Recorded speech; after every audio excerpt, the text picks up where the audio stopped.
या पृथ्वीवरती एक भूतामुख नावाचा राजा.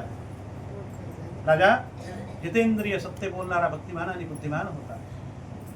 प्रत्येक दिवशी त्या ठिकाणी संत ब्राह्मण लोकांना द्रव्य दक्षिणा धान्य देऊन तो संतुष्ट करत असे. त्यांचे आशीर्वाद तो राजा घेत असे. राजा नदीच्या किनाऱ्यावरती आपल्या सुंदरवदना नावाच्या राणीला बरोबर घेऊन भगवंताची पूजा करू लागला. राजा पूजन करत असताना त्या ठिकाणाहून एक साधू नावाचा व्यापारी जाऊ लागला.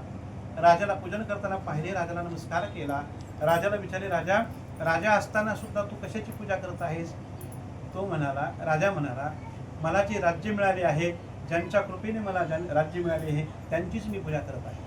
ही सत्यनारायणांची पूजा आहे आणि ह्यांच्याच कृपेने मला राज्य मिळाले. तू देखील व्रत कर म्हणजे तुला संतती संपत्ती प्राप्त होईल. त्या असणाऱ्या साधुवाण्याने ती व्रत समजावून घेतली. व्यापाराला न जाता घरी परत आला. आपल्या लीलावती नावाच्या धर्मपत्नीला व्रत सांगितले. मला ज्या वेळेला संतती होईल त्यावेळेला मी भगवंताची, नारायणांची पूजा करील, सत्यनारायणांचे व्रत करील, अशा प्रकारचा त्याने नवस केला, संकल्प केला. काही दिवसानंतर त्याला भगवंताच्या कृपाशीर्वादाने, धर्मकर्म संयोगाने त्याच्या पत्नीला एक मुलगी झाली, कन्या झाली. ती कन्या चंद्राच्या कलेप्रमाणे हळूहळू वाढू लागली. तिचे नाव कलावती ठेवण्यात आले.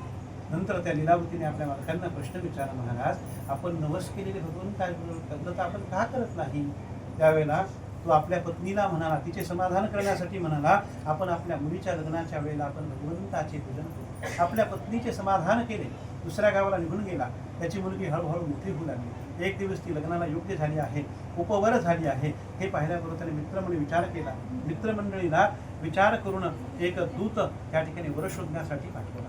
तो दूत एका कांचन नावाच्या नगरीला गेला. एका वाण्याच्या मुलाला घेऊन परत आला. सर्व गुण संपन्न सुंदर तरुण अशा वाण्याच्या मुलाला त्याने आपल्या मुलीचे कन्यादान केले. लग्नाच्या वेळी नवस केलेले भगवंताचे व्रत करण्याचे विसरला.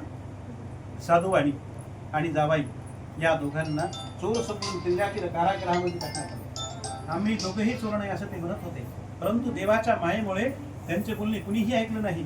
साधुवाण्याचे सर्व दत्त करण्यात आले. तेव्हापासून साधुवांची मुलगी घरोघरी भिक्षा मागत फिरू लागली. एक दिवस ती कलावती भूक आणि तहान्याने व्याकुळ झाली होती. दुपारची वेळ झाली होती. कलावती एका ब्राह्मणाच्या घरी भिक्षा मागायला गेली. त्या ठिकाणी भगवान सत्यनारायणांचे पूजन चाललेले कलावतीने पाहिले. कलावती बसली, तिनं कथा ऐकली, भगवंतांना नमस्कार केला, प्रसाद घेतला, आपल्या घरी आली. घरी आल्यानंतर तिने उशीर झाला होता, संध्याकाळ झाली होती. आईने तिला दारामध्ये उभे केले. विचारले, मुली, इतकी रात्र होईपर्यंत कुठे होतीस तू? तुझ्या मनामध्ये काय विचार चालू आहेत?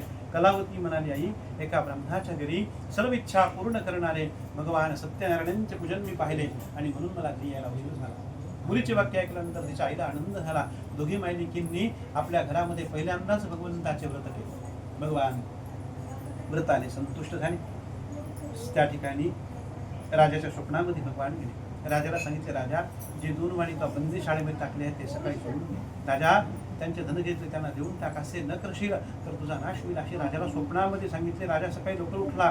दरबारामध्ये त्याने सर्वांना स्वप्न सांगितले, आपण जे 2 वाणी बंदी शाळेत टाकले आहेत त्यांना लवकर मुक्त करा. अशी दूतांना त्यागले. दूतांनी राजाच्या आज्ञेप्रमाणे साधुवाणी जावाई या दोघांना बंधनामधून मुक्त केले. त्यांच्या बेड्या काढल्या, क्षौर कर्म केले. त्या दोघांना मंगल स्नान घातले, वस्त्रालंकार दिले, गौरव केला, नम्र भाषणाने त्यांना संतुष्ट केले. त्या वाण्याचे जे द्रव्य घेतले त्यांना दुप्पट करून दिले आणि म्हणाला, आपण आपल्या घरी जा. नंतर त्या दोघांनी राजाला नमस्कार केला आणि म्हणाले, आम्ही आपल्या कृपेने आता घरी जातो. आणि सांगतात की या ठिकाणी सत्यनारायण कथेमधला 3रा अध्याय उलगडला. हरई नमः